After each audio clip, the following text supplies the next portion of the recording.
Let's take a step back. Let's go back to your time at Nike, right? So obviously that seems to have been has to have been the most formative experience in your career, and I'm sure it feels like a bunch of different careers, right? Because you were spending different times in different regions and different areas of business.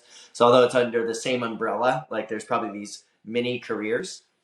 And I took the time to look at kind of where Nike was when you started, which is about $10 billion in value, up to where you left, which is 120 billion, and now I think it's up to 250 billion. So I'd love to, most people don't have the insight into what it looks like. What does that look like to have a brand that goes up 10x or 20x during the time that you're there? What was it about Nike and the way that business was done internally that made that such a sustainable brand over time? Like what, from your observations, what do you think were the driving factors there?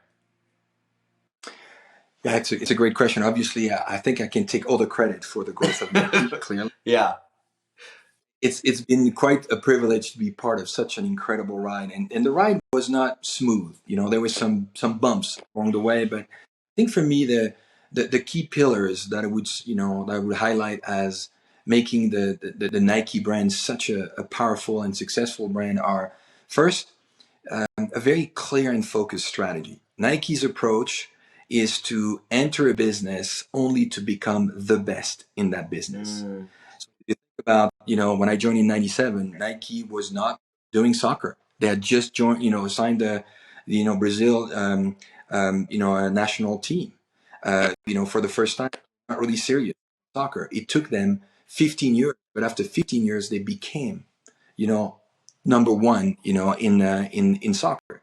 In this, in the same token, I played a role in, trying to be serious in the outdoors for a while, which was serious. And also the women's business was really, really small. I was actually one of the few leaders that got the opportunity to start the business in Europe, in the US, and then globally, because it was mostly a male-dominated, team sport company. Yep. And another thing that was interesting is the lifestyle component. The world fashion at Nike when I joined was the F word was a bad word because you just a sports company. And over time, the company and the leadership team, we showed that we could actually have deep rooted connection to the lifestyle side, while still being authentic to the DNA of the brand. If you also think about from an international, standpoint, Nike spend a lot of time in investing in becoming a local brand. So their efforts in Europe, I spent 8 years in Europe with Nike in different leadership positions there. They're focused in South America and in Asia, and particularly in China, where they invested in people, in time, and in resources to really, again, become the dominant player in each of these markets. And I would say the last key pillars for me when I look at Nike is innovation.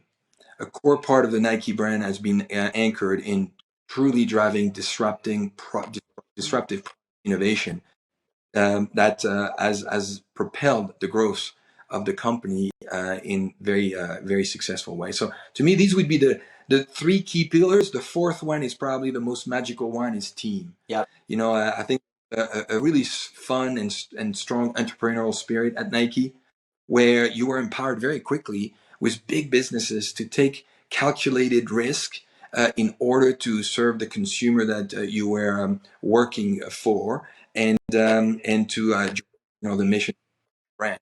And that I think was made the place very very fun place to be working in. Yeah, that team becomes a really sustainable advantage over time, right? And I think it's part of the reason that you invest in a brand, because obviously it helps you from a sales and marketing perspective, but from a recruiting perspective, being kind of beloved as an entity just helps you to get the best people. And then once you have that level of talent, people want to stick around, they want to bring their friends, they want to bring the people that they respect. It's a huge advantage, huge underrated advantage. I don't think people pay enough attention to. I totally. So let's talk about, I think two of the bigger pillars there for you, right, were the women's movement and specifically, the broader running movement that I think you were a big part of, and obviously the Olympics, right? I think the Olympics came first, so maybe we touch on that first. Give me a sense of, Sure. When you started working there, what did that program look like? And then, like you said, I think that, wanting to be number one in whatever it is that the company happens to do, I have to imagine drove a lot of the success there. So what was, where did it start and kind of where did it finish for you on the Olympic side? Yeah, so maybe a little bit of background. Nike used to be centered around pillars of excellence. You had advertising, you had product, and you had sales. They were three kingdoms. Mm-hmm. And when I joined the team, and I came from product creation, I was what they call a shoe dog. I was Okay. making shoes. I used to work with, product is a huge part of what I've always done at Nike, and of course at the North Face, overseeing the product creation teams as well.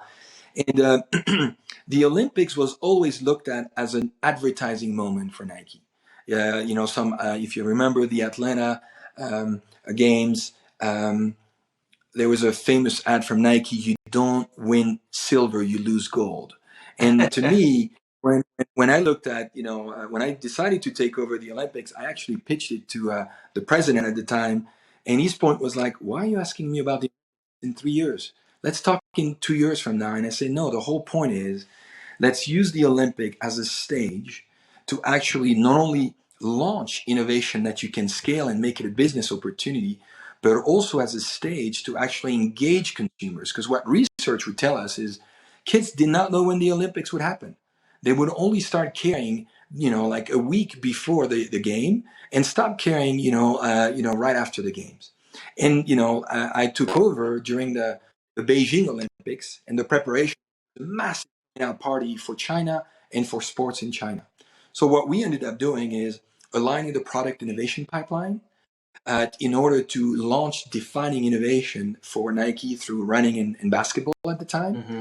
and also really celebrating the coming out party of sports in China. So that was the pivotal point. And from then on, we created an Olympic specific team and divisions to start thinking about the Olympics as a stage for brand and product activation.